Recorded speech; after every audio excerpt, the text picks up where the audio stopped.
2 packet gulab jamun powder நம்ம ஜலிச்சு சேர்த்துக்கிட்டோம்.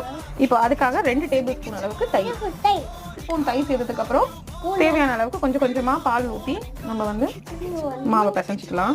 மேலே சும்மா கொஞ்சமா நெய் விட்டுக்கலாம். கொஞ்சமா நெய் தடவி நல்லா பிசைஞ்சு ஒரு 5 to 10 மினிட்ஸ் இது வந்து ரெஸ்ட் எடுக்கட்டும்.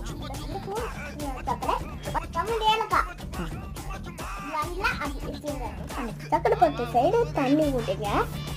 தண்ணி ஊற்றலாம். அடுத்து சக்கரை அது போட்டுக்கலாம். சொல்லு. ஒரு பிஞ்ச் உப்பு. இப்போ பார்த்தீங்கன்னா நல்லா ரவுண்ட் பிடிச்சிக்கலாம். இப்போ பார்த்தீங்கன்னா அரைச்சி வச்ச ஏலக்காவும் சர்க்கரை பொடியும் பாகல சேர்த்துடலாம்.